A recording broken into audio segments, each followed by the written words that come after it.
Boa noite, pessoal. Tudo bem com vocês? Como é que passaram esses últimos 15 dias? Bem-vindos a mais uma aula de gestão da produção e logística. Confessa aí, vocês estavam com saudade de mim, estavam com saudade da nossa disciplina, né? Pessoal, sem perder tempo hoje, temos muito material, muita coisa para ver. E a gente começa o nosso assunto partindo da unidade 3, Sistemas de Produção. A gente vai começar a falar sobre os 4 Vs da produção. Pessoal, a gente já falou bastante que toda organização, toda empresa, ela tem um modelo de transformação, tem um processo de transformação, não é? Lembra? Inputs, recursos, modelo de transformação, processo de transformação, resultado, bens e serviços. Todas as companhias, todas as empresas, todos os processos produtivos, eles são muito similares a respeito desse modelo de transformação, desse processo de transformação. A grande diferença está relacionado a esses 4 aspectos, a esses 4 Vs: volume, variedade, variação da demanda e visibilidade. E o que significa cada um desses Vs? O primeiro é o volume, que diz respeito ao volume produzido de um determinado produto ou alguns produtos. Quando um sistema produtivo foca no volume, as questões básicas, que ele enfoca, que ele busca trazer para aumentar esse volume são a especialização da tarefa, ou seja, o que eu posso fazer, desenvolver para que a minha operação, para que o meu processo, para que os equipamentos, para que as máquinas utilizadas no processo de produção possam aumentar cada vez mais o volume a ser produzido. Com isso, a tendência é que eu tenha uma redução de custo em função do ganho de escala. Ou seja, eu vou ratear os meus custos fixos, energia elétrica, o telefone utilizado na fábrica, o meu custo de manutenção, a minha mão de obra indireta. Quanto mais eu produzo, menos eu tenho a incidência do meu custo fixo por unidade.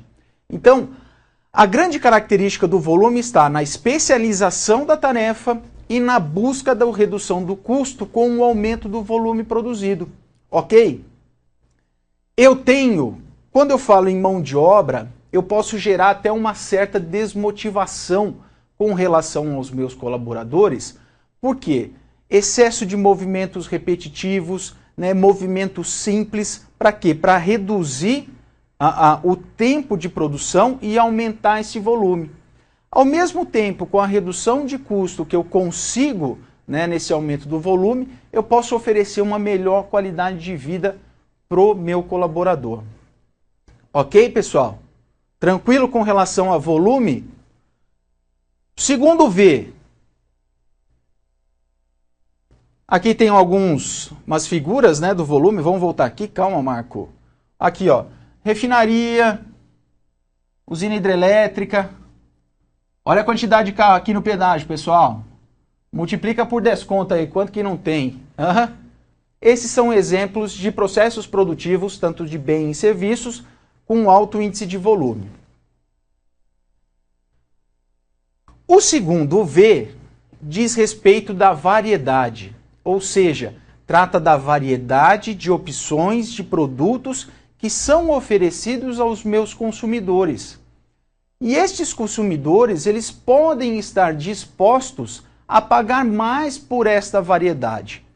Normalmente, pessoal, quando nós temos produção de alto volume, nós temos baixa variedade. E quando nós temos alta variedade, nós temos baixo volume. Um exemplo aqui de variedade. Um táxi. Se eu ando de transporte urbano, de transporte coletivo, eu só posso entrar no ônibus num ponto determinado, pago um custo fixo, o custo da passagem é igual para todos os passageiros. O percurso é um percurso pré-determinado, a linha que ele percorre, e eu desço do ônibus num ponto determinado também. Ou seja, eu não posso subir aonde eu quero, eu não posso fazer o trajeto que eu quero, e não posso descer aonde eu quero. O táxi, por sua vez, ele oferece uma variedade maior de opções. Eu posso pegar onde eu quero, né? Eu posso ligar para um taxista e ele vir até a minha casa. Eu posso designar o percurso que eu quiser para chegar a um determinado local e posso descer aonde eu quiser. Só que qual é a diferença, né? Além de toda essa possibilidade de fazer o que eu quiser. O custo da passagem é R$3 e hoje uma corrida de táxi vai gerar em torno de R$25, R$30. Eu estou pagando mais em função dessa possibilidade de eu escolher o que fazer, ok? Da mesma forma, a diferença entre um restaurante à la carte e um restaurante self-service. Um restaurante self-service, eu vou o quê? Eu só tenho aquelas opções que estão disponíveis na pista. No restaurante à la carte, eu posso o quê? Pedir a comida que eu quiser. Pago mais caro por isso? Pago mais caro em função da variedade de opções que me é oferecida. Perfeito? Então já falamos de volume, já falamos de variedade. A segunda, o Marco tá ficando louco. Terceiro V, variação da demanda. Considerar o nível provável de demanda a fim de manter um padrão de demanda nivelado. O que significa isso? Existem determinados ramos de atividade, determinadas organizações que são mais suscetíveis às variações da demanda. Né? A gente tem um caso aqui, um hotel de luxo, e eu coloquei aqui uma sorveteria. Se bem que aqui em Ribeirão Preto a temperatura mínima no inverno é 26 graus e a máxima no verão é 40. Então a sorveteria não tem mais variação de demanda porque a gente não tem mais inverno. Mas o que eu quero dizer com isso é o seguinte. Eu vou até colocar uma tela em branco aqui. Vamos tentar desenhar um gráficozinho. Na maioria das organizações, a nossa capacidade ela é constante. Ou seja, se eu pegar a quantidade de dias trabalhado, pelas horas diárias, pela quantidade de funcionários ou pelo equipamento disponível e as horas máquinas disponíveis, eu vou ter uma capacidade constante. Então eu chamo essa linha aqui, ó, de capacidade. A demanda nesses setores, nesses ramos de atividade, elas oscilam muito. Tem uma variação muito grande. Por exemplo, no caso do hotel, se aqui é janeiro e aqui é dezembro, provavelmente eu vou ter alguma coisa parecida com isso aqui, ó. Subo de novo nas férias de junho e julho e depois subo de novo aqui. Eu não tenho picos, né? Ó, férias, férias e férias. Então, esta minha linha aqui é a demanda. O que eu preciso fazer para que este impacto da demanda não seja tão sentido pela minha organização? Por quê? Aqui, a minha capacidade não atende. Nesse momento, eu tenho ociosidade. Não tenho capacidade novamente. Tenho ociosidade. Quais são as ferramentas que eu preciso utilizar para que eu tenha um nivelamento da capacidade à demanda ou eu consiga trabalhar essa variação de uma melhor forma? Se é uma indústria, o que acontece? Nesses períodos de baixa, nesses períodos em que a minha capacidade é muito superior à minha demanda, eu posso produzir um estoque excedente para que atenda no momento em que a minha capacidade é menor. Entenderam? Então eu preciso, ou eu produzo para estoque, ou eu faço a contratação de mão de obra temporária, ou eu tento trabalhar a demanda, subir essa demanda aqui, ó, trabalhando com promoções, oferecendo pacotes especiais. Então, a variação da demanda é a maneira como a qual eu trabalho essa diferença entre capacidade e demanda. Entenderam? Perfeito? Vamos para o último V. O último V é a visibilidade, ou seja, o quanto do meu processo é perceptível. Refere-se ao grau de contato que eu tenho com o meu processo. Grau de contato, quanto que é perceptível. Tanto é, olha as figuras aqui, ó. Uma consulta médica, um corte de cabelo. O contato é direto com a prestação de serviço.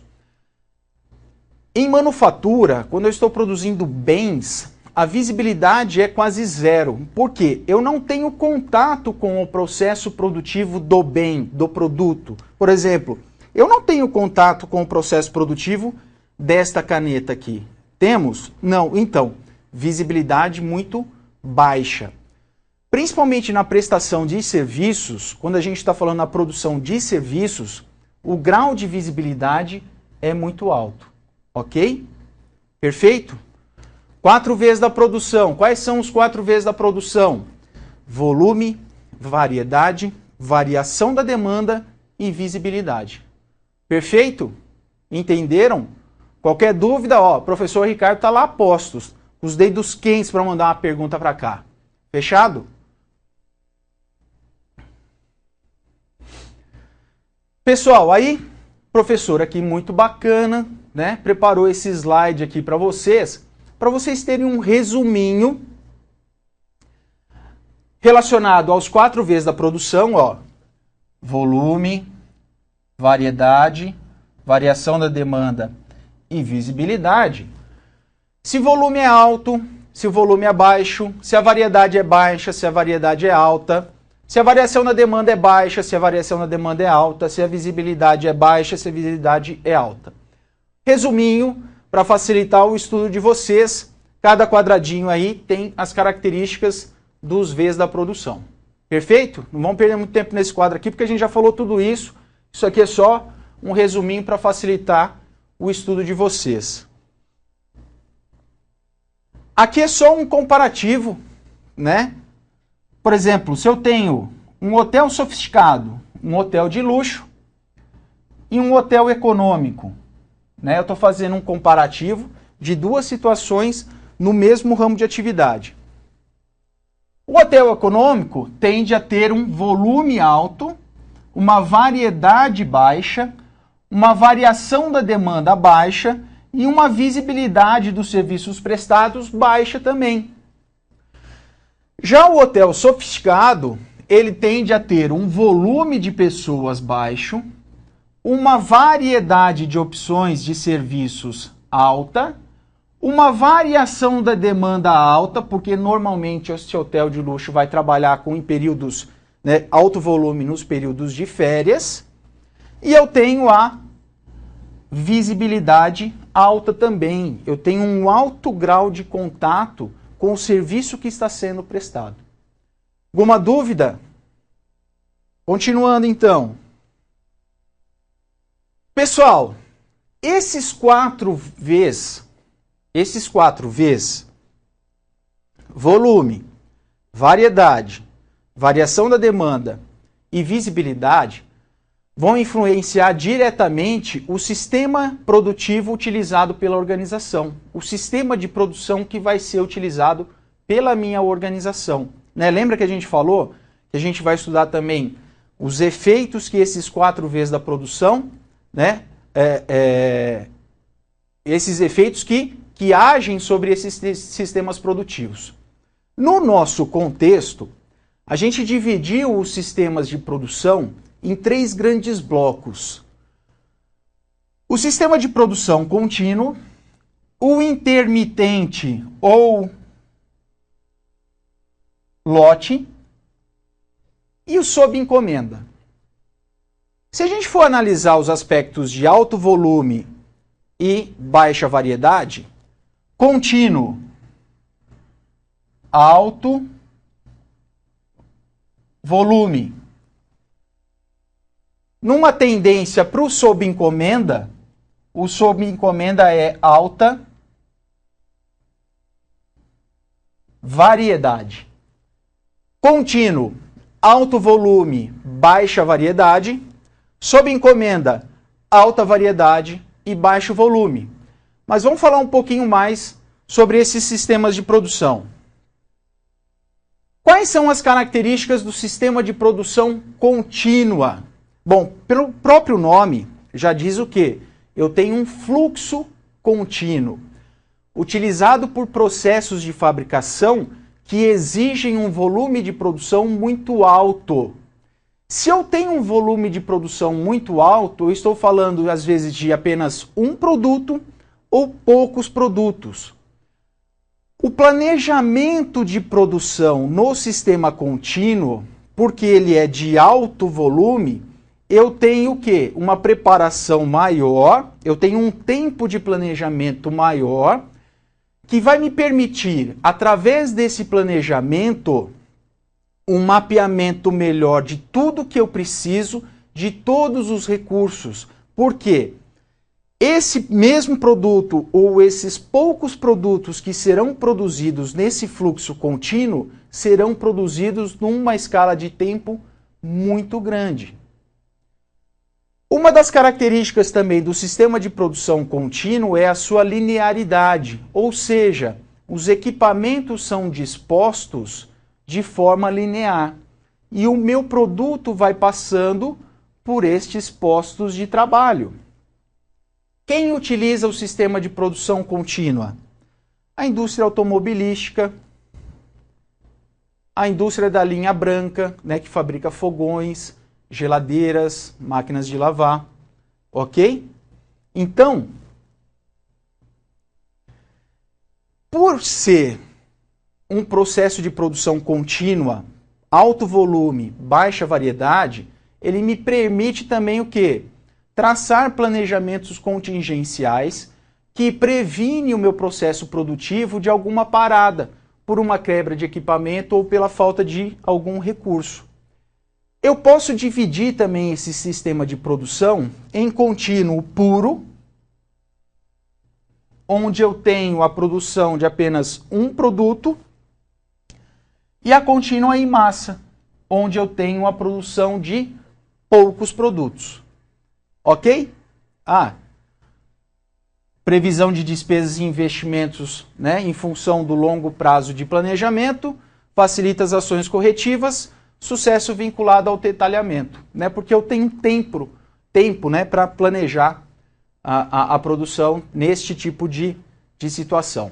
Então falamos do sistema de produção contínuo.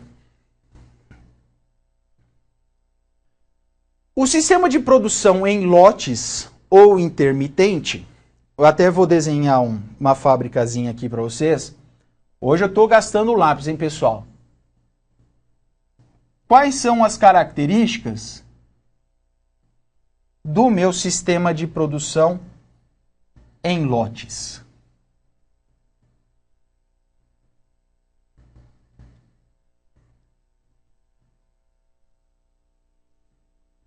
Aqui eu tenho um setor de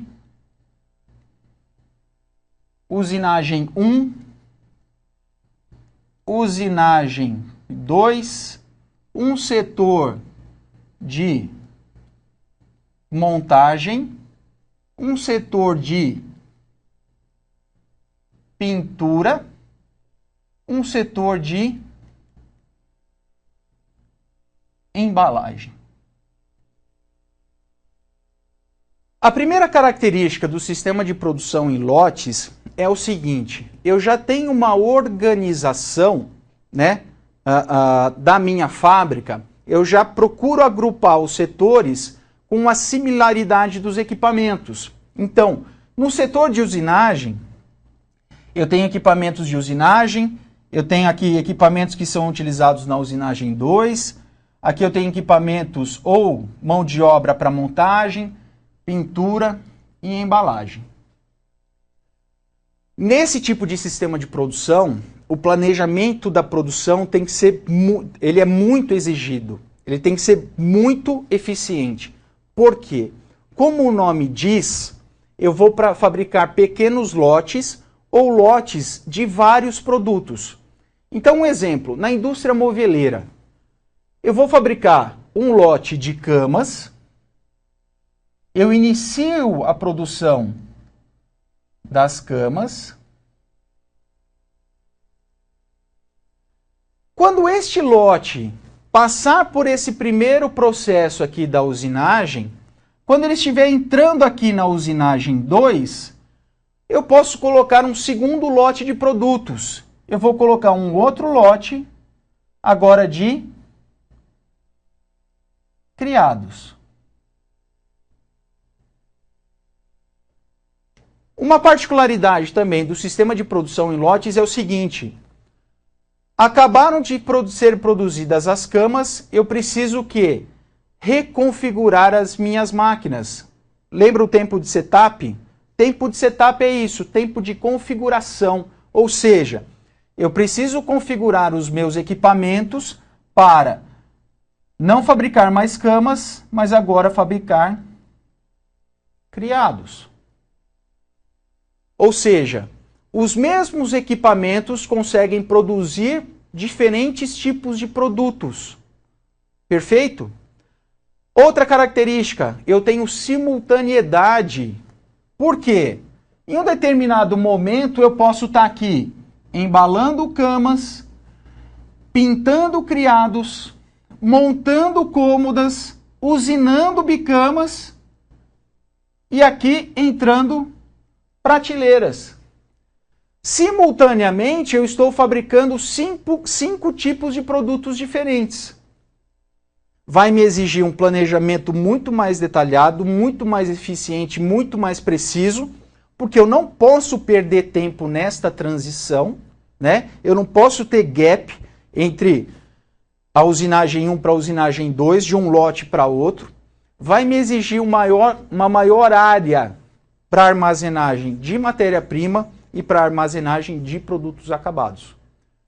Ok? Entenderam o sistema de produção em lotes? Qualquer dúvida, manda pergunta, pessoal. Não fiquem com a dúvida para vocês.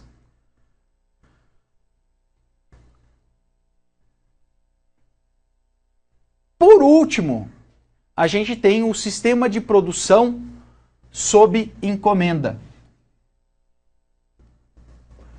Ou seja, eu só disparo o meu processo de produção de um determinado produto a partir do momento que eu já tenho o pedido feito, o pedido contratado. Realmente eu vendi um navio, realmente eu vendi um avião. Aí eu passo a produzi-lo. Quais são as particularidades do sistema de produção sob encomenda? Eu tenho que ter um detalhamento muito grande do material, da matéria-prima que vai ser utilizada. Eu tenho que ter um detalhamento muito grande da mão de obra que vai ser utilizado. E vou ter que ter um detalhamento muito grande de todo o processo que irá fabricar esse produto. Por quê? Diferente do sistema de produção contínua, que eu tenho uma padronização muito grande, ou seja, poucos produtos ou um único produto, tudo igual. No sistema de produção sob encomenda, eu tenho uma customização muito grande. Ou seja, dificilmente eu vou conseguir produzir um produto igual ao outro. Eu não tenho volume. Eu vou ter uma especialização de tarefas muito grande. Voltando ao assunto. Por que eu tenho que ter tanto a matéria-prima detalhada, o processo detalhado, a mão de obra detalhada? Por quê? Eu tenho que ter o custo formatado na hora de negociar o meu pedido. Eu tenho que ter tudo isso muito formatadinho, porque às vezes são produtos muito grandes. Quem utiliza o sistema de produção sob encomenda? Os estaleiros que constroem navios, as construtoras, né? Produtos grandes, fabricantes de aviões.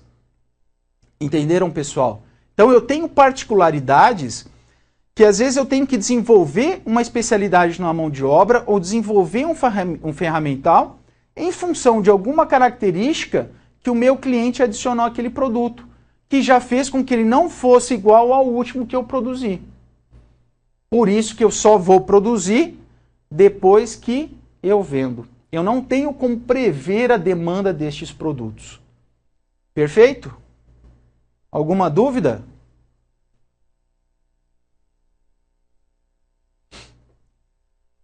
Aqui ainda algumas características, né? Ok. Da mesma forma que nós dividimos os sistemas de produção em 3 grandes grupos, né? Contínuo, em lote e sob encomenda, eu também posso definir os meus sistemas produtivos de serviços em 3 grandes blocos também, levando em consideração os aspectos de volume e variedade. E como é que eu defino esses 3 blocos dos meus sistemas de serviços? Em serviços profissionais, lojas de serviço e serviços em massa. Da mesma forma, alto volume. Pessoal, desculpa. Alta variedade, alto volume. Serviços profissionais, altíssima variedade e baixo volume. Serviços em massa, altíssimo volume e baixa variedade. Vamos falar um pouquinho mais sobre cada um desses. Os serviços profissionais são organizações de alto contato, ou seja, existe um dispêndio muito grande de tempo e contato com o meu consumidor, com o meu cliente. E este grau de contato muito grande, esse dispêndio de tempo muito grande de contato, é justamente para identificar particularidades do meu consumidor ou particularidades das necessidades dos meus consumidores, dos meus clientes. E quais são os serviços que mais se enquadram, né, como serviços profissionais? Os advogados, os arquitetos, os cirurgiões plásticos. Não são altamente customizados? Cada causa é uma causa. Cada casa é uma casa, não é? E cada cirurgia é uma cirurgia. Mesmo que seja uma correção de pé de galinha, mas cada pé de galinha é diferente. Então precisa do quê? De uma análise muito grande, uma prévia muito grande, para se analisar realmente quais são as características e as necessidades do meu cliente, para que eles sejam atendidos da maneira mais correta possível. Esses são os serviços profissionais. Já as lojas de serviço fica entre o serviço profissional e entre o serviço em massa. Eu tenho uma customização ainda, mas o grau de contato é menor. É o caso dos bancos e das lojas de varejo. Entenderam a diferença? E já os serviços em massa, eu tenho um contato bem limitado. Ou seja, as empresas de telecomunicação, os aeroportos, os supermercados. Olhem a diferença, pessoal. O grau de contato de um advogado, né, de um arquiteto, de um cirurgião, e olha o grau de contato de um supermercado, de uma empresa de telecomunicação e de um aeroporto.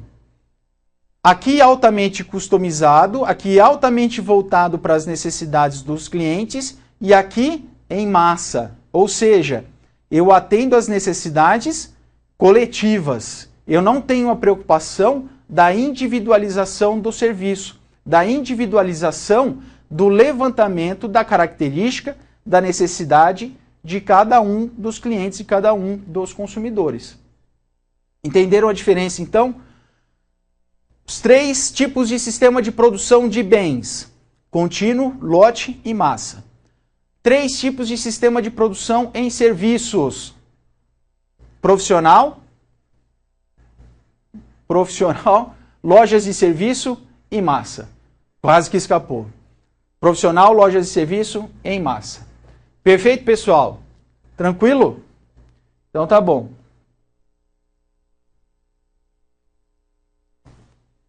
Continuando. E fechamos a unidade 3. Vimos os 4 Vs da produção, vimos os sistemas de produção de bens e de serviços. E agora, pessoal, a gente entra na unidade 4. Projeto de bens e serviços. Pessoal, nessa unidade, a nossa grande preocupação é trazer para vocês a importância do projeto. A importância que tem das organizações em levar em consideração todas as etapas que são necessárias, desde do surgimento da ideia até a transformação de um produto que vai ser colocado no mercado. Nós temos uma série de etapas, uma série de ferramentas que podem ser utilizadas para que eu tenha realmente sucesso na transformação desta ideia em um produto de sucesso, livre de falhas, né, com qualidade e que não traga prejuízos aos meus consumidores. Sendo repetitivo mais uma vez, razão de existir de todas as organizações é colocar bens e serviços, produtos e serviços que atendam às necessidades dos meus consumidores. Se o meu produto não atende à necessidade do meu consumidor, eu não tenho empresa. Ok. O que o projeto tem a ver com isso? O projeto tem a ver com isso porque são os bens, são os serviços que o cliente toca, que o cliente sente, né? É o projeto que vai determinar o posicionamento da minha empresa. Ou não é? Pergunta, questionamento, é o projeto ou não é? Só para vocês terem uma ideia, 80% das falhas dos produtos com relação à qualidade não são no processo de fabricação. Poderiam ter sido percebidas e corrigidas lá no projeto. Se está sendo fabricada de maneira errada, foi porque um determinado problema não foi constatado na fase de projeto. 80% das falhas, pessoal. 80% das falhas. E o que o gerente de produção tem a ver com o projeto? Tem bastante a ver. Por quê? De forma direta ou indireta, ele participa na concepção desses novos processos, desses novos produtos, contribui com informações. Ok? Esse assunto projeto ainda é um desafio muito grande para as organizações, exige muito conhecimento, exige muita dedicação, e ainda a maioria das empresas tem muito problema, né? Porque quando a gente fala de projeto, a gente sempre lembra as grandes companhias, as grandes multinacionais, mas a micro e pequena indústria, principalmente a micro, pequena e média indústria, mas principalmente a micro e pequena, não tem um setor de pesquisa e desenvolvimento, existe uma série de dificuldades, falta pessoal, então ela não consegue desenvolver um projeto da melhor forma possível. Ok? Mas vamos falar um pouquinho mais. O que a gente tem que fazer para levar da ideia até ao produto? Pessoal, primeira coisa. Se eu vou lançar um novo produto, esse produto deve ser funcional, manufaturável e vendável. Ele deve ser funcional? Sim. De fácil manuseio, deve ser estético, deve ser ergonômico. Ele deve ser manufaturável? Sim. Deve ser de fácil fabricação, deve-se utilizar as melhores tecnologias de processo na sua fabricação, mas, acima de tudo, ele deve atender a uma necessidade, ele deve ser atrativo para o meu consumidor. Se ele não for vendável, não adianta ele ser de fácil manuseio, ergonômico, estético, não adianta ele ser facilmente produzido, utilizar as melhores tecnologias de processo. Por quê? Porque o mercado não quer. Eu não atendo necessidade nenhuma. Ok? Lá a pergunta de João Pessoa. Projeto é diferente de processo? Projeto é diferente de processo? Quando eu falo em processo, eu estou falando em processo de fabricação. Eu posso ter projeto de produto e projeto de processo. Projeto de produto é o produto e projeto de processo é o processo, né, de fabricação que vai produzir o produto. Projeto é diferente de planejamento. Projeto é o quê? Tem data de início e fim, tem um responsável e visa o quê? Atender a uma necessidade ou corrigir um problema. O projeto do produto, ele termina quando este produto começa a ser produzido e é colocado no mercado. Entenderam? Projeto de desenvolvimento desta caneta. Passei por todas as etapas do meu projeto até que ela esteja realmente pronta. Finalizado o projeto de criação da caneta. E aí ela passa a ser produzida em série, né, e colocada no mercado. Então tem diferença. Processo é o processo de fabricação e projeto é o quê? É aquilo que está sendo desenvolvido para que eu consiga desenvolver esta caneta e produzi-la. Perfeito? Obrigado pela pergunta, João Pessoa. Então vamos lá. Meu produto tem que ser funcional, manufaturável e vendável. Mais uma pergunta. Eu estava sentindo falta de você, Leandro. Estava demorando. Boa noite, Marco. Sobre o impacto do gerente de produção no projeto. Acredito que seja apenas após o início da manufatura do produto. Obviamente que o feedback da produção ajudará nos próximos desenvolvimentos. É isso mesmo? Obrigado. Obrigado você, Leandro, pela participação. Leandro, se a gente vai falar bastante o seguinte. Todo projeto de produto tem um projeto de processo. Todo projeto de produto tem um projeto de processo. Eu não consigo fazer uma coisa sem a outra. Talvez o meu gerente de produção, ele não possa contribuir muito com relação ao produto, mas ele contribui muito com relação ao processo. Porque mais do que ninguém dentro da organização conhece mais do processo que é utilizado do que o gerente de produção. Tá, mas o processo é novo, é um novo produto e exige um novo processo. Mesmo assim, a experiência do gerente de produção conta muito, principalmente naquilo que eu falei. Lembra que eu falei? 80% das falhas ocorrem na fase de projeto? Pois é. Esse gerente de produção, ele contribui no quê? Na prevenção das falhas no processo de fabricação. Esse é um grande ganho que as organizações têm. Ok? Se ficou a dúvida, manda de novo que a gente rediscute.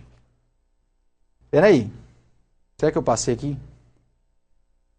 Bom, então o produto tem que ser funcional, manufaturável e vendável. Se não for vendável, de nada adianta ser funcional e manufaturável. Ok?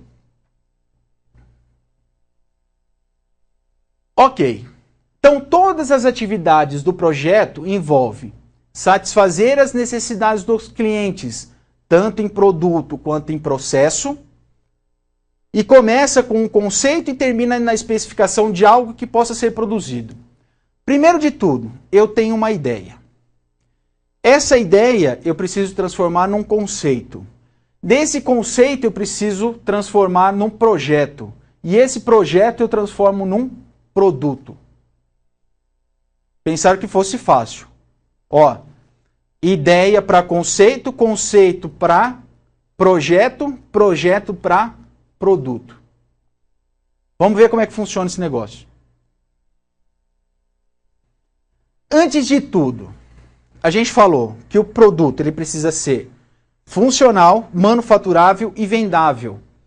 E tem 3 aspectos essenciais que são muito importantes para qualquer tipo de produto. O conceito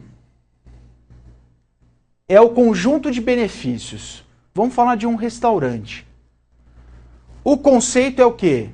Um ambiente extremamente agradável, né? Luxuoso, com comida extremamente bem preparada, diferente, né?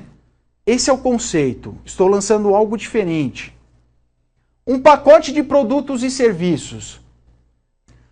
a comida e a bebida, mais o atendimento, né? A condução do cliente até a mesa. Eu tinha um conceito do restaurante, eu tenho esse pacote que une o produto e o serviço.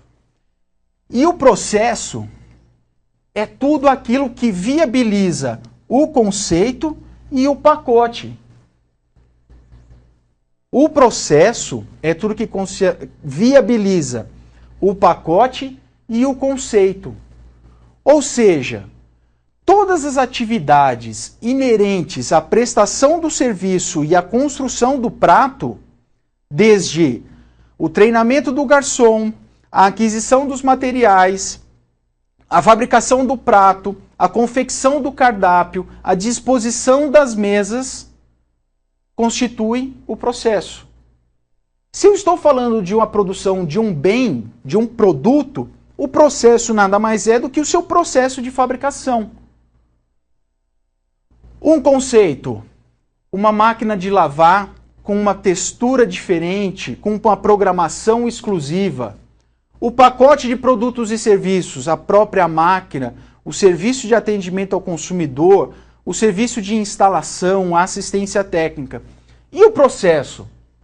É o processo de fabricação que eu consiga desenvolver este conceito e formar o pacote de produtos e serviços. Entenderam? Ó, então o produto tem que ser funcional, manufaturável e vendável, considerando 3 aspectos essenciais: conceito, pacote e processo. Perfeito? Beleza? Continuando. Lembra que eu falei, ó, projeto de produto não vive sem projeto de processo. Lê esse slide, vamos ler junto esse slide. Os produtos e serviços devem ser projetados de forma que possam ser produzidos eficazmente. E o processo? Os processos devem ser projetados de forma que possam produzir todos os produtos e serviços que venham a ser lançados pela operadora. Isso significa o quê? Que o projeto de produto ou serviço está interrelacionado, irmãos siameses, não existe uma coisa sem a outra, com o projeto, vamos canetinha, com o projeto do processo que produz o produto ou serviço. Qual é o resultado disso? Do projeto do produto interrelacionado ao projeto do processo. Decisões tomadas durante o projeto do produto ou serviço terão impacto sobre o processo, sai daí, impacto sobre o processo que os produz e vice-versa. Eu tenho um excelente produto, mas o processo não consegue produzir, não adianta nada. Ou eu tenho um processo excelente, mas eu tenho um produto que não sabe utilizar, né, se beneficiar de toda a tecnologia que eu tenho, não adianta nada. Então, quando eu falo de desenvolvimento de produto, eu estou falando o quê? De desenvolvimento de processo. Ok? Espera aí um pouquinho, deixa eu tomar uma água que hoje estou falando, hein? Espera aí.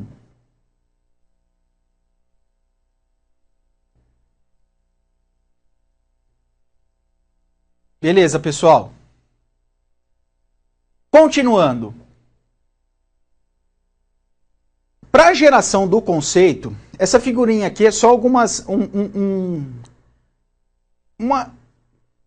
etapas do que a gente precisa fazer. O pessoal do marketing lá, ele está colhendo as expectativas. Está gerando o quê? As ideias.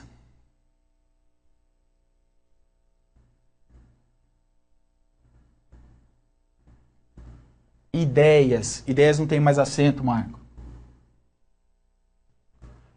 Das ideias, eu vou gerar um conceito, passar por um processo de triagem, criar um projeto preliminar, avaliar e melhorar esse projeto preliminar, com a criação dos protótipos, até chegar ao projeto final.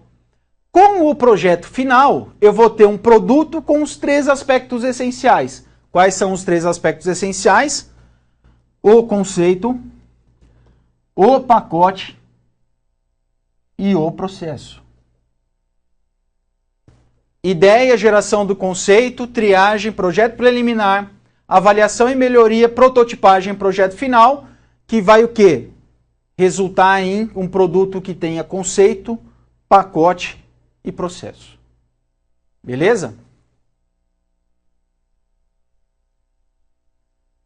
Vamos diferenciar. Ideia é diferente de conceito. Ideia, ação de representar mentalmente algo concreto, abstrato ou de qualquer natureza. Ideia do bem, do belo. Ideia de uma cadeira. Percepção elementar, aproximada. Tem uma vaga ideia disso. Inspiração, concepção literária ou artística. Foi uma ideia de gênio. Intenção determinada, mudar de ideia. Opinião, ponto de vista, construir uma ideia de alguém. Esse é o conceito de ideia. Conceito de ideia. Bom, mas isso é o que quer dizer ideia. Agora vamos conceituar conceito. Gostaram dessa frase? Conceituar conceito. Conceito significa definição, concepção, caracterização. É a formulação de uma ideia por meio de palavras. O conceito é aquilo que se concebe no pensamento sobre algo ou alguém.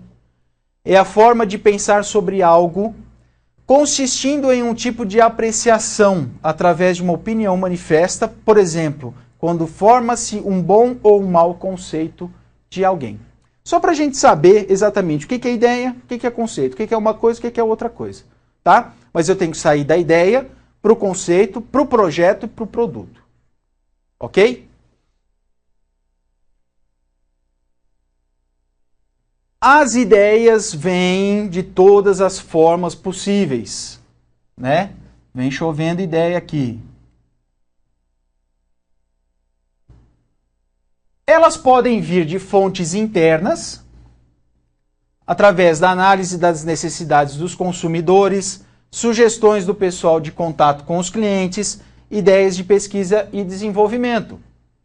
As fontes externas, pesquisas de mercado, sugestões dos clientes e ações dos concorrentes, sendo que essas duas aqui, análise das necessidades dos consumidores e as pesquisas de mercado, de quem é a responsabilidade?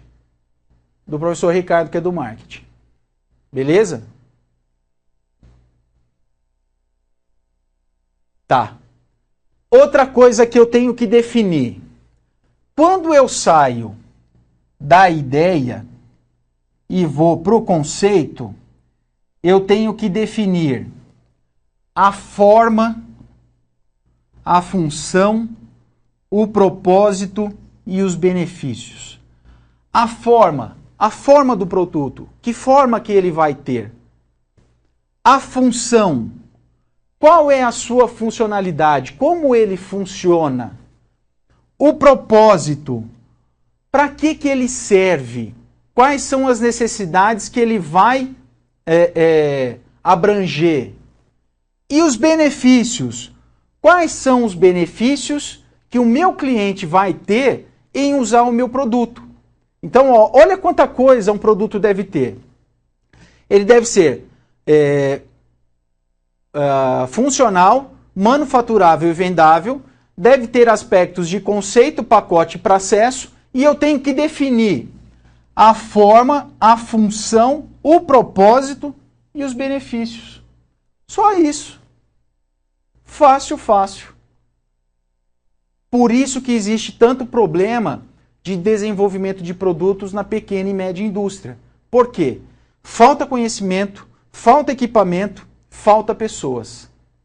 Você viu quanta coisa a gente está falando e a gente nem chegou no projeto ainda. Nem chegamos no projeto ainda.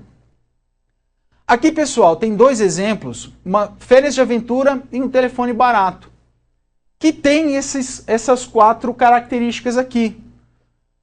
Férias de aventura, duração de uma semana, com acomodação, multiatividades, aventura, ambiente seguro, mas excitante, para jovens de 14 a 16 anos e longe de seus pais. Podem reparar, pessoal, isso aqui tem essas 4 características, da mesma forma que o telefone barato lá. Entenderam?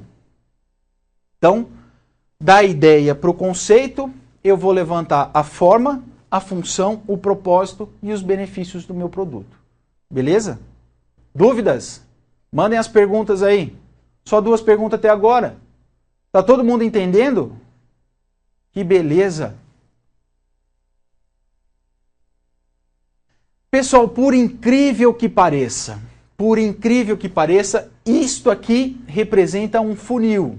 É um funil, tá?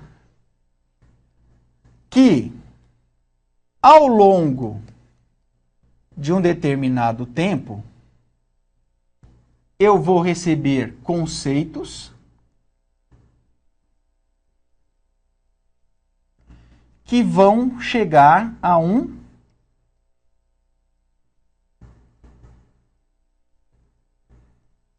projeto. Fácil assim? Não. Neste meio do caminho aqui, o gerente de marketing, o gerente de finanças e o gerente de produção vai fazer uma série de questionamentos, né?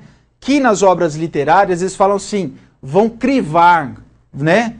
São formados por crivos. Ou seja, a análise crítica mesmo. Para eu poder transformar este conceito até projeto, esses 3 caras, o gerente de marketing, o gerente de produção e o gerente de finanças, vão analisar requisitos voltados para viabilidade, aceitabilidade e vulnerabilidade. Vamos detalhar isso. Esse quadro aqui é muito importante nesta avaliação, pessoal. Por quê? A viabilidade, ela diz respeito à capacidade, à habilidade de transformar esse conceito num projeto e num produto. Aí o cara do marketing, ele vai fazer o seguinte questionamento. O mercado é grande o suficiente para este novo conceito, para este novo produto que a gente vai lançar? O cara da produção, a gente tem capacitação, a gente consegue desenvolver um processo para produzir este novo produto? E o cara da finanças? Beleza, pessoal, o mercado é suficiente, a gente tem capacitação, mas e o dinheiro? Vai sair da onde? Tá, a gente não tem capital próprio. Quais são as fontes de financiamento? Aonde eu posso levantar este capital para produzir esse novo conceito? Segundo aspecto desta análise, a aceitabilidade. Satisfazer os critérios e necessidades. Vai nos dar retorno satisfatório esse projeto?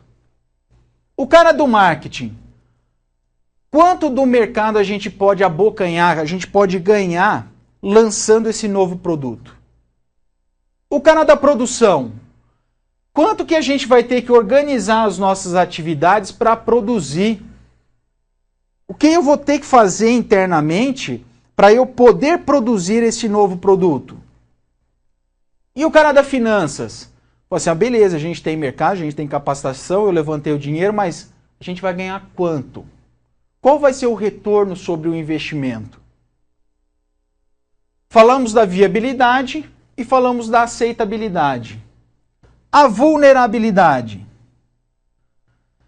Sabemos todas as consequências. E se esse projeto der errado? O que acontece? O cara do marketing. Qual é o risco desse produto fracassar no mercado? Qual é o risco de eu dar um tiro no pé? O cara da produção. Qual é o risco que a gente corre se não conseguirmos produzir da forma mais adequada este novo produto? E o cara das finanças? Quanto que eu vou perder se der errado esse negócio? Pessoal, viram que não é fácil e realmente eu tenho que ser muito crítico. Porque eu tenho que analisar e criticamente todas as variantes, todas as variáveis, todas as possíveis causas não é? Eu tenho que ter muito cuidado com isso. Em muitas empresas existe muito dinheiro envolvido nisso. Eu estou envolvendo a marca, né, o posicionamento da empresa. Ok? Então, da geração da ideia e a triagem do conceito, quais são os aspectos de análise que eu levo em consideração? Viabilidade, aceitabilidade e vulnerabilidade. Sobre essas três óticas, marketing, finanças e produção. Beleza? Tranquilos aí? Acho que eu estou vendo meio uma cara de espanto assim, meio nervoso, meio assustado. Ou não? Beleza. Pessoal, lembra dos nossos 5 objetivos de desempenho? Pô, Marco, mas você pega pesado, hein? É 5 objetivos de desempenho, é 4 vezes da produção, é 3 sistemas de produção de bens, é 3 sistemas de produção de serviço, é 3 aspectos essenciais, é 3 critérios de avaliação. Pô, não tem uma coisa só? Não. Aqui com a gente é volume. Aqui é volume. 5 objetivos de desempenho. Qualidade, rapidez, confiabilidade, flexibilidade e custo. Eu tenho que alinhar um bom projeto de processo com um bom projeto de produto. Bom projeto de processo, se eu tiver um processo provido de recursos adequados, eu vou ter um produto isento de falhas. Se eu tiver um processo com uma movimentação rápida, eu vou ter um produto feito rapidamente. Se o meu processo fornece tecnologia, eu torno a sua entrega confiável. Lembra? Confiabilidade é confiabilidade nos prazos de entrega. Se eu tenho um processo que provém os recursos e que podem ser modificados, eu posso permitir variações no meu produto. Se um processo assegura a alta utilização de recursos, significa que eu tenho redução do custo dos componentes. Perfeito? Alguma dúvida? Lembra do nosso modelo de transformação? Se adequa ao projeto também? Se adequa ao projeto também. Quais são os inputs, as entradas da atividade do projeto?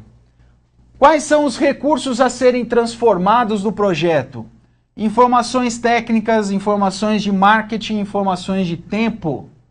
Lembra? Recursos a serem transformados podem ser tratados, transformados ou convertidos. E os recursos transformados que agem sobre os recursos de transformação são os equipamentos de teste, de projeto, pessoal de projeto e pessoal técnico. Vão agir sobre essas informações. Tenho a atividade, a transformação, o modelo de transformação, que é a atividade do projeto.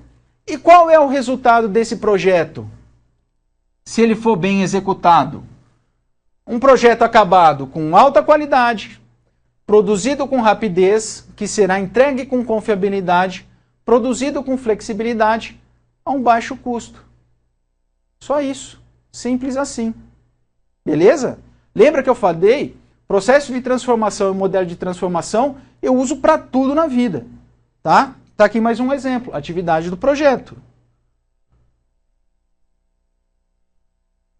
Pessoal, como é que eu leio esse quadrão aqui? Ó, lembra que eu falei com vocês? Normalmente eu tenho um sistema de produção de alto volume com baixa variedade. E ao mesmo tempo eu tenho um sistema de produção com baixa variedade e alto volume. Se eu tenho um sistema de produção ou estou pretendendo produzir um produto que vai ser de baixo volume e alta variedade, o projeto está sobre o produto. A padronização deste produto vai ser baixa. A localização dos meus processos pode ser descentralizada. O meu fluxo será em lote ou sob encomenda. E a minha tecnologia de processo é de âmbito geral. A habilidade do funcionário é na tarefa. Se eu tenho alto volume e baixa variedade, o meu projeto já não está mais no produto, meu projeto está no processo. Por quê? preciso de produção, preciso de alto volume. A padronização do meu produto, extremamente alta. Localização, centralizada. Fluxo contínuo, linear, uma maquininha atrás da outra. Alta produtividade. Tecnologia de processo é específica.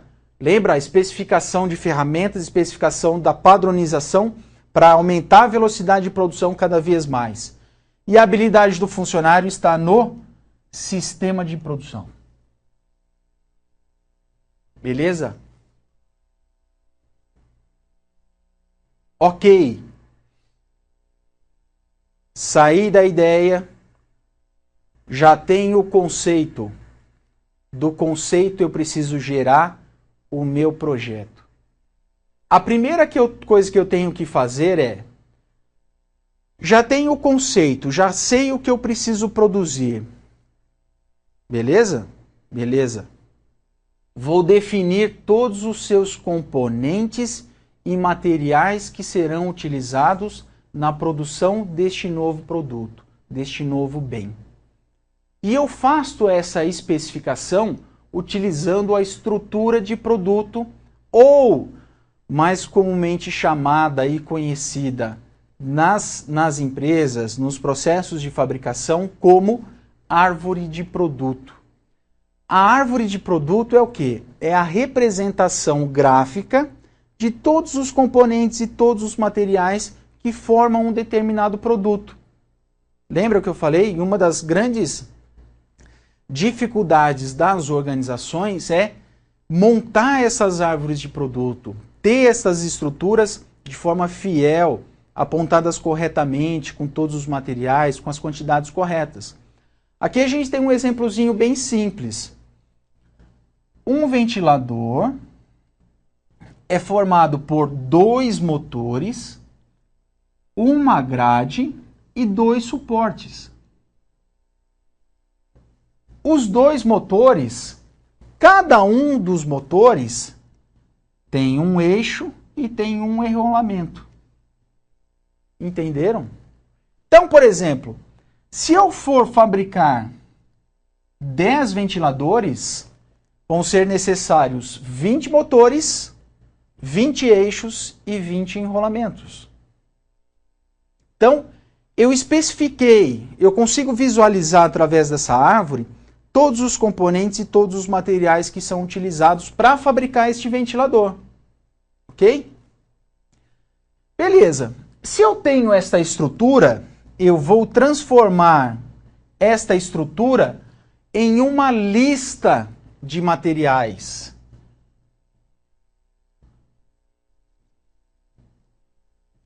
Lista de materiais.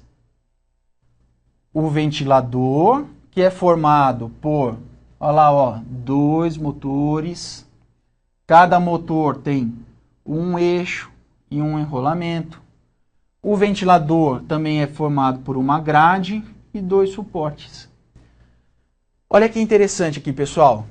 Se eu já colocar aqui, ó, o valor unitário de cada um destes itens aqui, eu já tenho a valorização, o custo de matéria-prima do meu ventilador.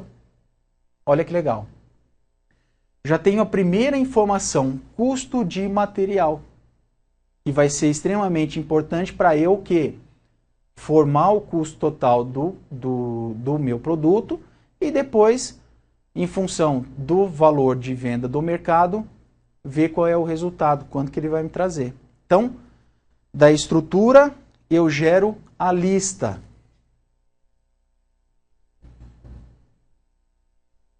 Beleza. Definir quais são os materiais e todos os componentes que formarão o meu produto. Eu preciso definir, etapa por etapa, processo por processo, todo o processo de fabricação do meu ventilador. Posso usar um diagrama de fluxo simples? Posso, e é o que realmente é mais utilizado.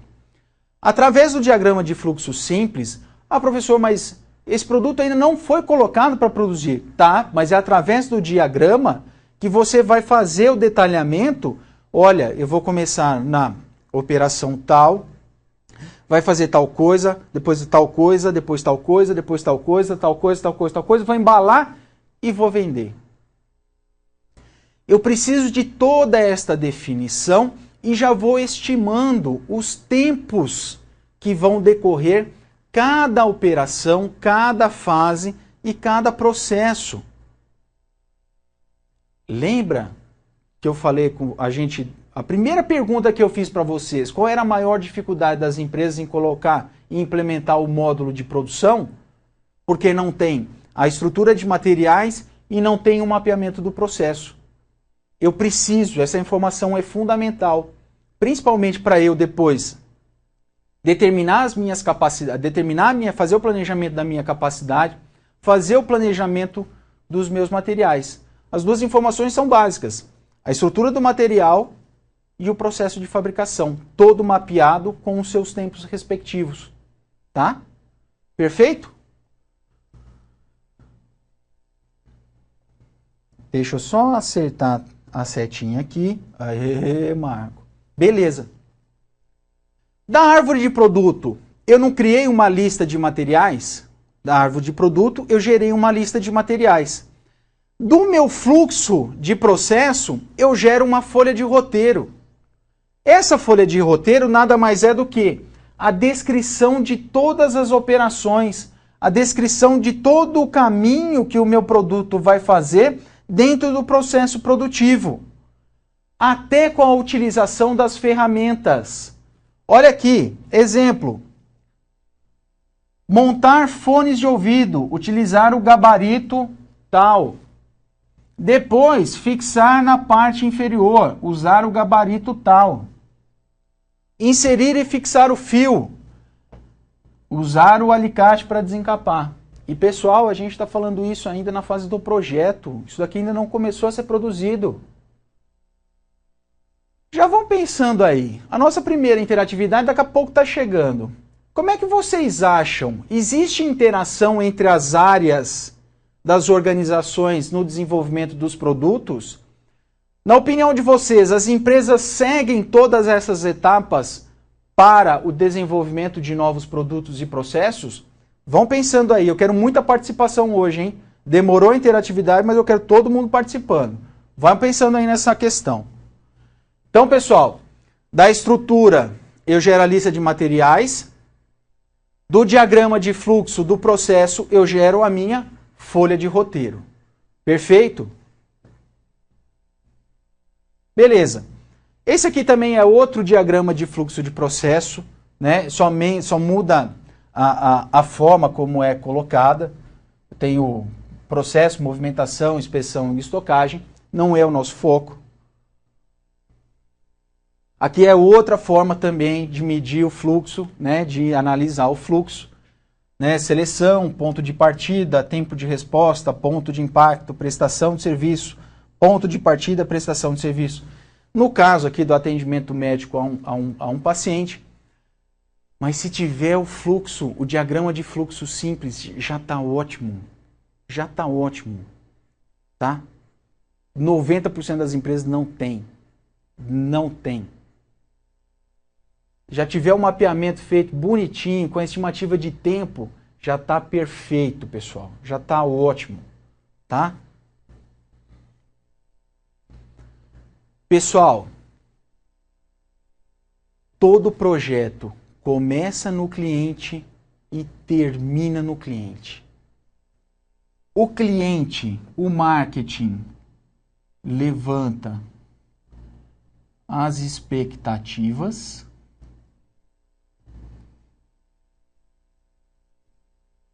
dos clientes. Passa para o meu setor de P&D, que vai desenvolver todo o produto e serviço, que vai enviar para a minha produção, que vai fabricá-lo e devolver ao meu cliente. Todo produto começa e termina no cliente? Sim. O marketing levanta as expectativas, passa para o setor de projetos, de pesquisa e desenvolvimento, que vai ter como responsabilidade da produção produzir essas expectativas e retornar para o meu cliente. Beleza? E chegamos à nossa primeira interatividade. Na sua opinião, nas pequenas e médias empresas brasileiras, existe interação suficiente entre as áreas organizacionais no projeto de novos produtos e serviços? E, na opinião de vocês, existe desenvolvimento de novos produtos e serviços? E se não, por que não existe? Daqui 3 minutinhos a gente volta, pessoal.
E aí, pessoal, pensaram na nossa interatividade?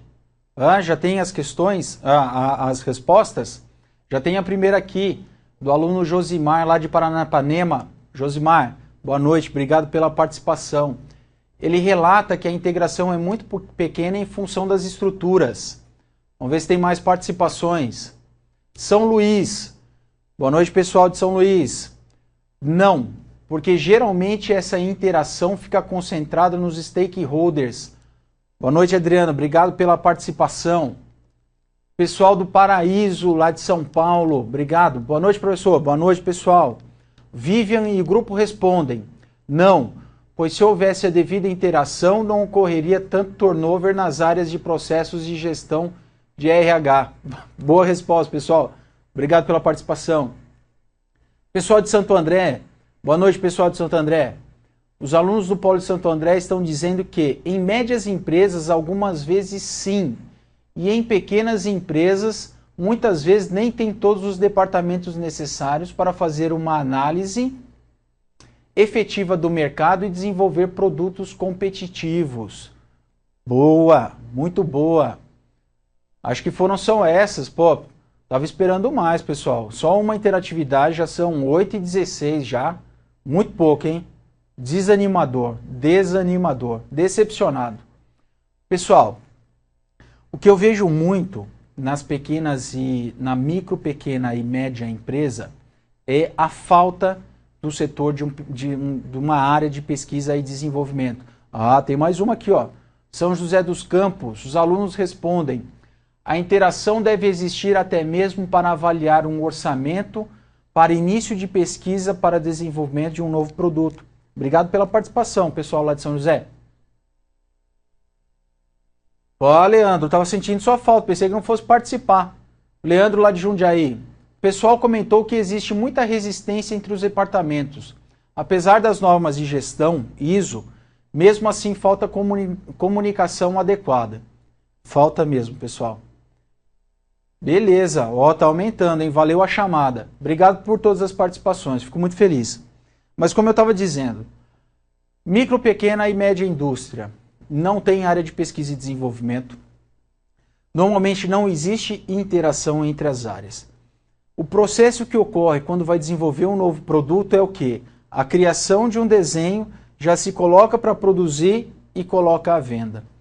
Todas estas fases que a gente está passando nem sequer são citadas, ou não existe conhecimento, não existe essa preocupação prévia. Muitas empresas que às vezes eu visito, a reavaliação dos processos acontece depois que esse produto já está disponível no mercado. Olha que absurdo, né? Eu não fiz todo um processo de reavaliação do meu produto, do meu processo, antes de colocá-lo. Eu simplesmente produzi um modelo e coloquei lá disponível no mercado. Eu não fiz a avaliação, eu não fiz nem o desenvolvimento do meu preço com custo objetivado. Não sabia quanto que ia gastar, né? Eu não fiz esse levantamento prévio. Ou seja, existe uma carência, existe uma deficiência muito grande nas empresas no processo de desenvolvimento de novos produtos, principalmente na micro, pequena e média empresa. Ok? Mais uma vez, muito obrigado pela participação. Todas estão perfeitas. Continuando. Ok. Mesmo falando em projeto, eu já tenho um processo de avaliação e melhorias. E eu posso me utilizar de algumas ferramentas que vão, de alguma forma, tentar identificar as possíveis falhas, tanto do produto quanto do processo que será utilizado. Algumas dessas ferramentas são o QFD, que é o desdobramento da função qualidade, e o modo de avaliação e eliminação de falhas, que é chamado de FMEA. Tá? O que são esses dois? O QFD, ele nasceu no estaleiro da Mitsubishi, no Japão, também conhecido como Casa da Qualidade e Voz da Qualidade, que na verdade é uma figura parecida realmente com uma casinha, né? Onde eu tenho a intersecção dos comos, ou seja, aspectos relevantes do produto, com os Qs, ou seja, o que é importante por ordem de importância para os meus clientes. Nesta mesma figura, eu posso fazer uma avaliação dos meus concorrentes e aqui eu tenho a correlação do como com o que e faço uma avaliação se realmente o meu produto está de acordo com as necessidades dos meus clientes e como ele é comparado com os meus concorrentes. Não é o nosso foco também aprender a especialidade desta ferramenta. A gente está aqui só para comentar que ela existe e mais ou menos o seu conceito, ok? Depois a gente pode até falar isso mais abertamente num plantão, no Minhas Dúvidas e tal. Tô lá para isso. Tá. O análise do modo de falha e seus efeitos é o quê? É eu reunir um grupo de pessoas especializadas, multidisciplinares, isso é muito importante, multidisciplinares, que vai avaliar todo o processo de fabricação que ainda nem aconteceu. Sabe aquele mapeamento que nós fizemos? É debruçar em cima e ficar analisando sob a ótica do produto o que pode dar errado. Aonde as falhas podem acontecer.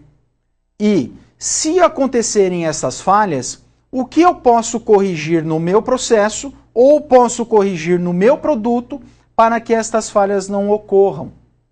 Tá? Essa metodologia ela ficou tão boa que passou a ser utilizada também nos processos que já existem. Tá?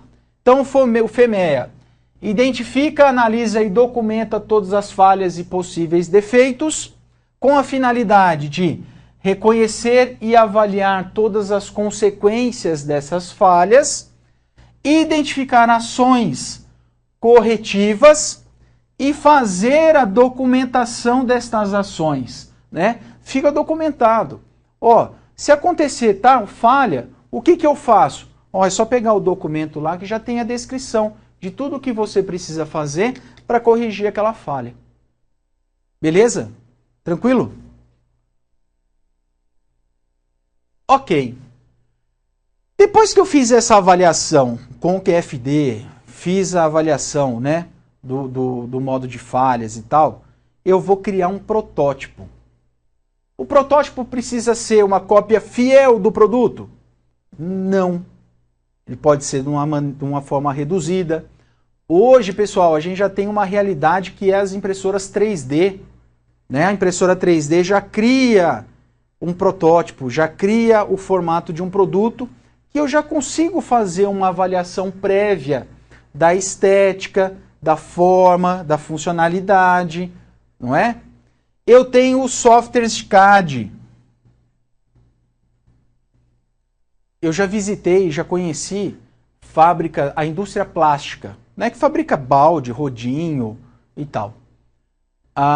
Nos softwares de CAD, eu já consigo fazer toda a simulação de resistência, de injeção do plástico, de eliminação dos gases, né, sem ter que construir um produto, né, só utilizando o protótipo ou só utilizando a ferramenta do CAD, né, a ferramenta gráfica. Beleza, analisei o protótipo. Eu vou para a aprovação das amostras. Eu já estou começando a construir o meu produto e a construir o ferramental que vai ser utilizado no meu processo. Nessa concepção das amostras, eu estou construindo todos os componentes que farão parte do meu produto e também já construo as primeiras amostras finais do meu produto inteiro, que vão ser utilizados para os testes de fabricação e para os testes de mercado. Tá? Beleza? Fiz o protótipo, já estou fazendo as primeiras amostras dos componentes e do produto final. Beleza. Já tenho o produto final pronto. Eu vou fazer o quê? Vou fabricar um lote. Eu desenvolvi esta caneta, beleza? Já fiz o teste com o protótipo, já fiz os testes com as amostras, só que agora eu vou colocar no meu processo 1000 unidades para fabricar. Sabe por quê? Porque só através de um grande lote, de uma grande quantidade de um determinado produto, é que eu vou conseguir fazer a real avaliação do meu processo, se existe alguma falha, do meu ferramental, se eu preciso melhorar alguma ferramenta, algum equipamento, e do próprio produto sendo submetido, né, do próprio material, dos seus componentes, sendo submetido a uma fabricação em alto volume. Então, eu faço essa primeira avaliação da fabricação através de um lote. Não vão ser um lote de 10 milhões de unidades. Vou fabricar um pequeno lote de 1000 unidades e faço todos os testes com relação ao meu produto, ao meu processo e ao meu ferramental. Ok? Se tiver algum problema, já faço as devidas alterações para que eu não vá colocar um produto no mercado que depois me gere um recall ou alguma coisa desse tipo, um defeito, que vai me gerar assistência técnica, uma série de problemas, tanto para mim quanto para o meu consumidor. Perfeito? Depois que eu fiz tudo isso, aí vem uma pequena parte burocrática, que é a documentação, né? A validação como um todo, né? Documento que permite a produção seriada, confrontar o projeto com o produto, condições de ser produzido. Meu produto já está ok. Eu vou criar um documento que realmente eu vou confrontar o que está saindo, se está de acordo com o projeto. Se está tudo ok, eu valido esse projeto, finalizo esse projeto e esse produto já está apto a iniciar a produção. Beleza? Saímos da ideia, passamos pelo conceito, geramos o projeto e já temos o produto pronto. Pensaram que fosse fácil, né? Pessoal, às vezes passar por tudo isso gera uma economia muito grande depois dos problemas que possam ser minimizados no futuro, tá? Então a gente saiu da ideia, passou pelo conceito, criamos o projeto e já temos o produto totalmente válido, de acordo com as especificações do projeto e que vai ser produzido sem grandes problemas. Ok? Beleza, então? Ufa! 2 unidades hoje, uma pancada só. E já vamos começar a unidade 5.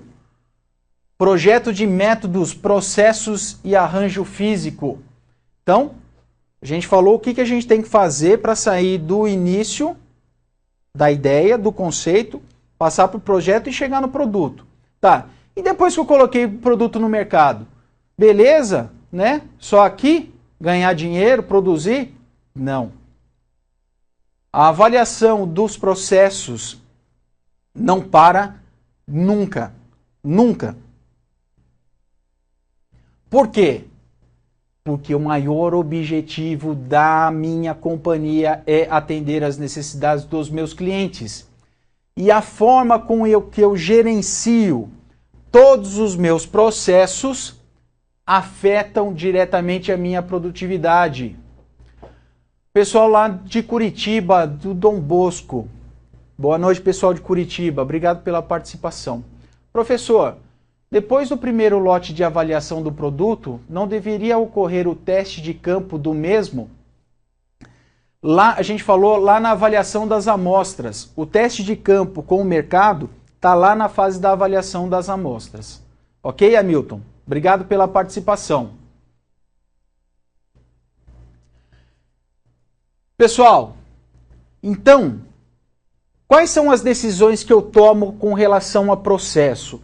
Por que e quando eu devo melhorar um processo? Quando um novo produto ou serviço surgiu e eu preciso modificar o meu produto ou lançar um novo produto no mercado. Eu preciso melhorar a qualidade do meu produto. Eu estou sofrendo com a variação da demanda e preciso fazer modificações no meu processo em função dessa variação da demanda. O meu desempenho não é condizente com o que o mercado quer. O meu desempenho, o desempenho do meu processo é inadequado, é custoso. Custos ou disponibilidade de insumos. O governo federal proibiu a utilização de um determinado material e agora eu vou passar a utilizar um outro material para produzir o meu produto. Eu vou ter que modificar o meu processo, fazer a avaliação do meu processo para me adequar a este novo material. E, por último, os meus concorrentes estão em vantagem, ou seja, os meus concorrentes estão ganhando mercado. Os meus concorrentes estão me deixando para trás. O que que eu preciso melhorar no meu processo para que eu volte a ser competitivo? Então, eu posso fazer uma melhoria de um processo quando eu preciso lançar um novo produto, quando eu preciso melhorar a qualidade, quando eu preciso me adequar à minha demanda, quando o meu desempenho é ineficiente, quando os meus custos ou os meus insumos mudaram, ou quando os meus concorrentes estão em vantagem. Ok? Beleza. Projeto não é uma decisão simples e é composto de muitos elementos, principalmente quando eu estou avaliando o meu processo. E quais são esses elementos? Quais tarefas devem ser alocadas a cada pessoa na operação? Numa determinada operação produtiva, quais são as micro-operações que serão desempenhadas e por quem serão desempenhadas? Que sequência de tarefas deve ser estabelecida como maneira de fazer o trabalho? Quem faz a tarefa 1? Quem vai fazer a tarefa 2? Depois deste processo pronto, qual é o próximo processo? Quais são as atividades deste processo? Qual é a sequência lógica do fluxo de fabricação do meu produto? Onde o trabalho será alocado dentro da operação? Qual é a disposição dos meus processos? Qual é a disposição dos meus setores? Qual é a melhor disposição para que eu tenha o melhor fluxo? São todas decisões que eu tomo na avaliação e melhoria do meu processo. Como devem ser as instalações e o equipamento usado no trabalho?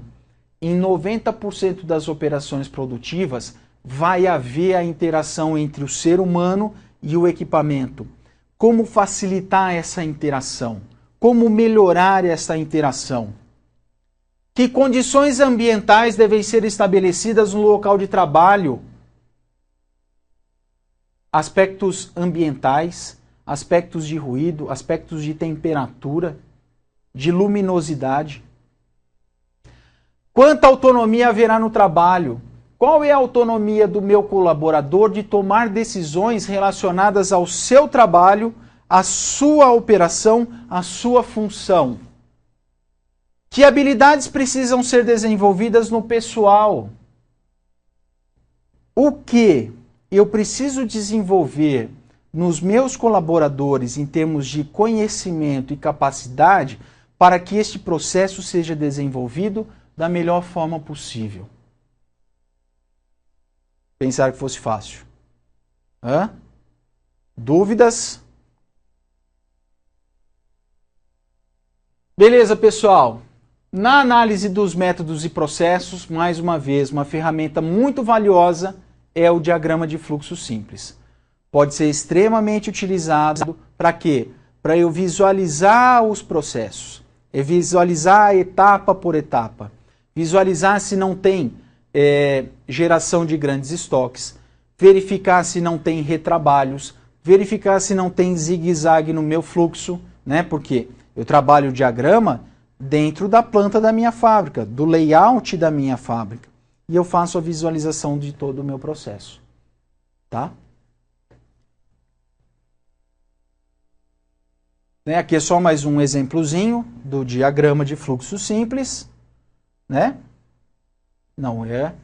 Agora, uma ferramenta que é muito utilizada, que é bem simplesinha, né? E a gente vai passar aqui de uma forma bem simples, que é muito bem utilizada e é muito fácil de se construir quando eu vou analisar um determinado processo ou eu vou realizar uma determinada ação na minha empresa.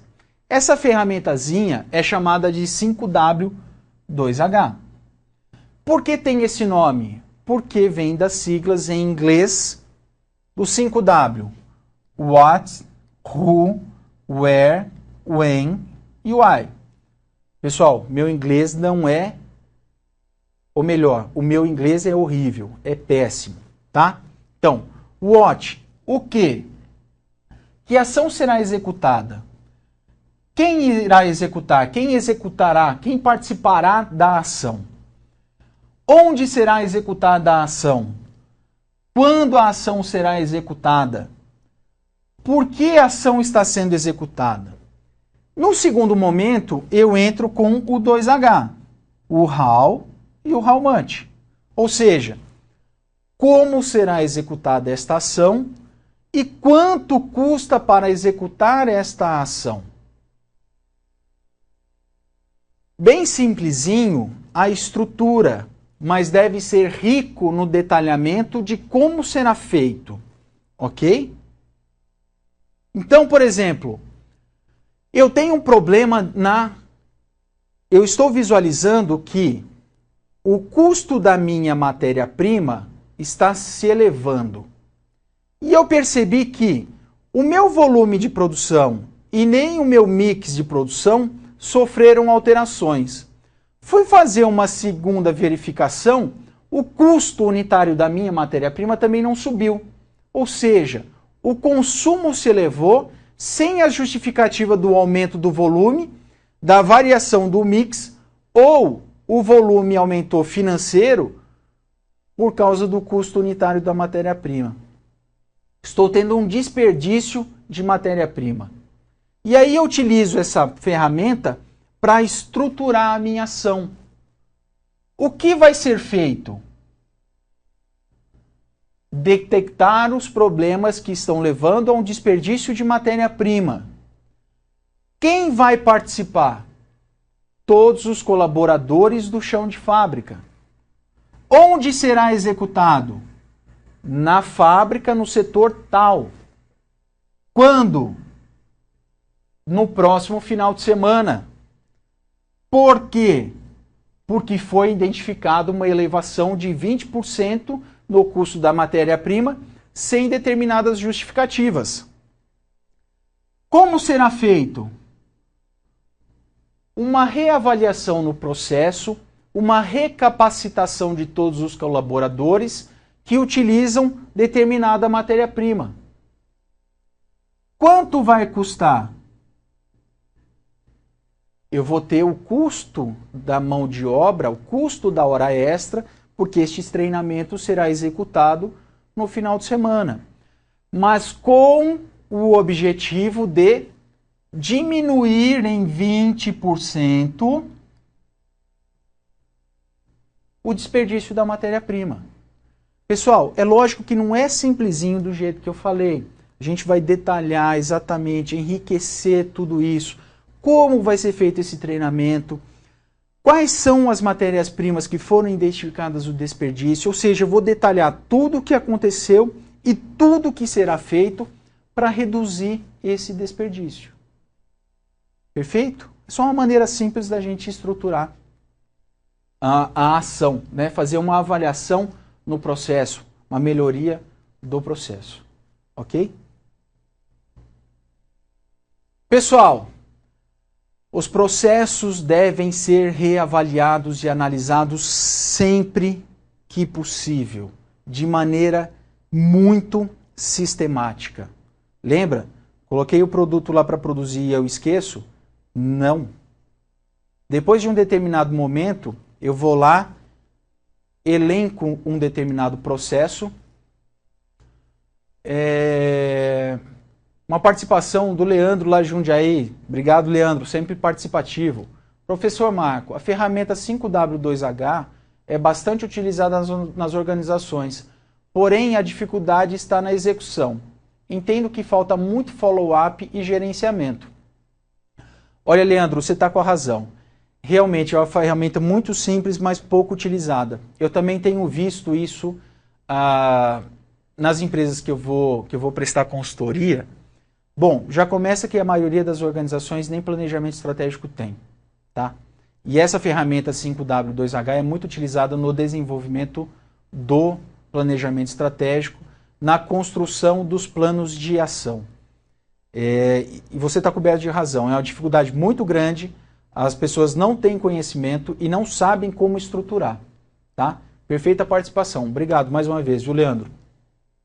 Então, pessoal, eu seleciono um determinado processo, né? Seleciono uma determinada operação e vou analisar criticamente tudo que é executado nesse processo, nesta operação, tá?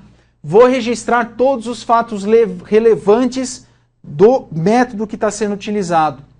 E aí, eu vou começar a perguntar, por que é feito para isso? Por que é feito desse jeito?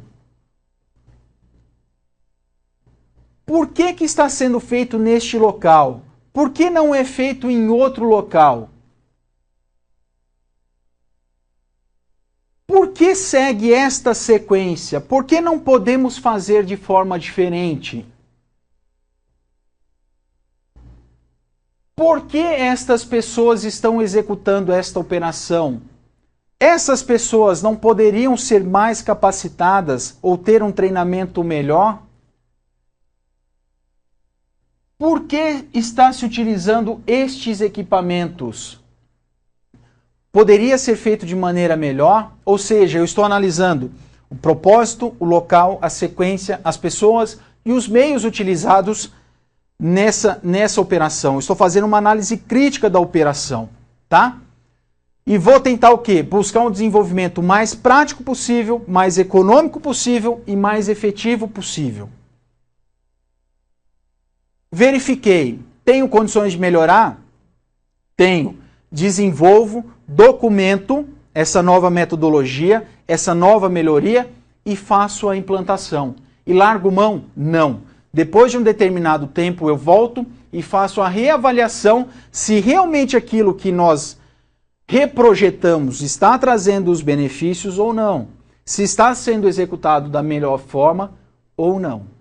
Então, processo de reavaliação, de avaliação dos projetos é uma coisa que tem que ser feito continuamente, sistematicamente. Ok? Pessoal, não vai ter interatividade agora. Vamos continuar mais um pouquinho. Tá? O projeto do trabalho. Projeto do trabalho. Pessoal, uma das coisas mais difíceis que nós temos dentro das organizações, dentro das empresas, é o gerenciamento das pessoas. Pessoas possuem diferentes expectativas, pessoas possuem diferentes valores, pessoas se relacionam de formas diferentes, criam metodologias diferentes para se relacionar com as outras pessoas. Então, a grande dificuldade em você gerenciar tudo isso, né, é um dos grandes desafios existentes, não só na área de produção, mas na área organizacional como um todo.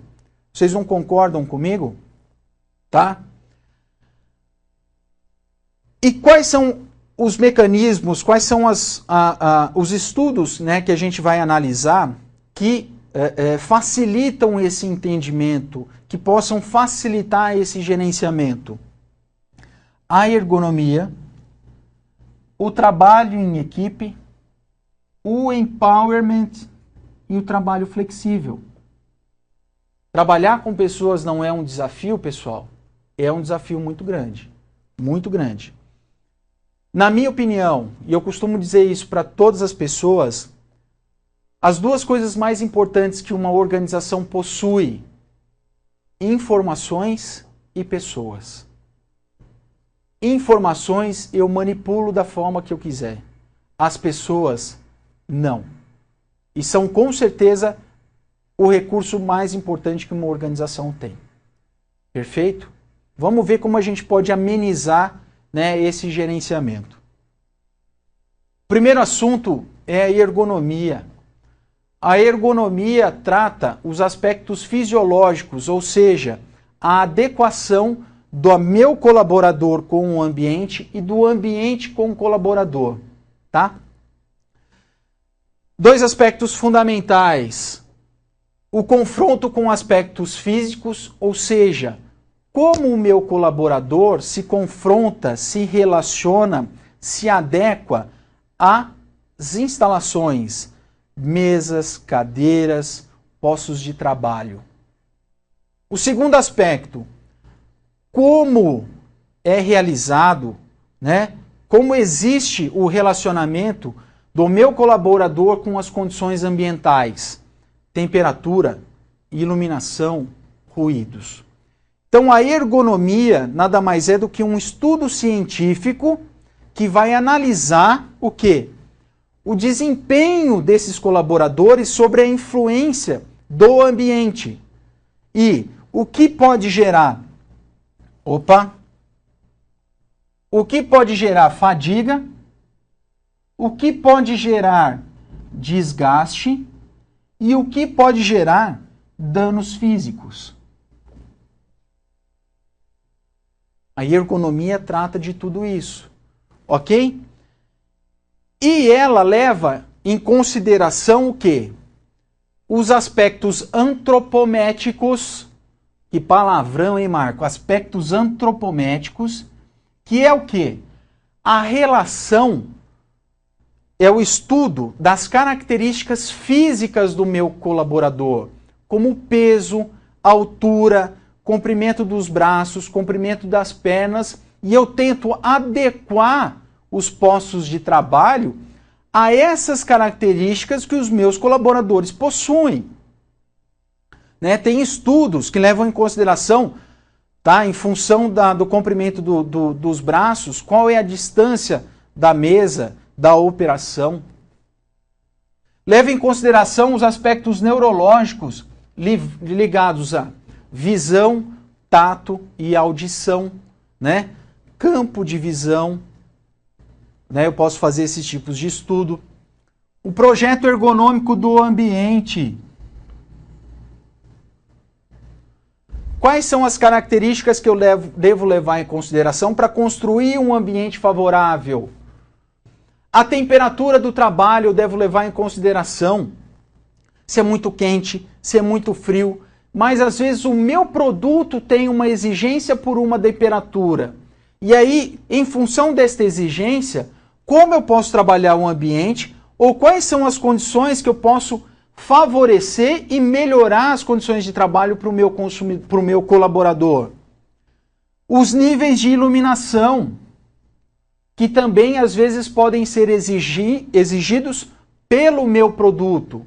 Né? Por exemplo, numa cirurgia, eu preciso de um ambiente extremamente iluminado. Né? Quais são, o que afeta, o que é melhor para a minha operação? E também os níveis de ruído. Além do ruído ser extremamente prejudicial e levar à perda de audição, né, por parte do meu colaborador, eu também tenho um nível de ruído que pode ser o quê? Prejudicial para o desenvolvimento da própria tarefa. Se eu preciso, para realizar uma determinada operação, muita atenção, muita concentração, o ruído vai interferir no desempenho, né, da minha função. Ok? Então eu levo em considerações os aspectos físicos do colaborador, os aspectos neurológicos ligados à visão, tato, audição, né, e o cheiro. Questões ambientais de iluminação, temperatura e ruído. Ok?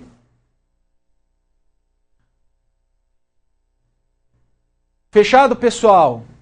O empowerment está relacionado com autonomia. Só que a gente vê o empowerment, o trabalho em equipe, o trabalho flexível e o arranjo físico na nossa próxima aula, depois do carnaval. Juízo, pessoal. Um abraço.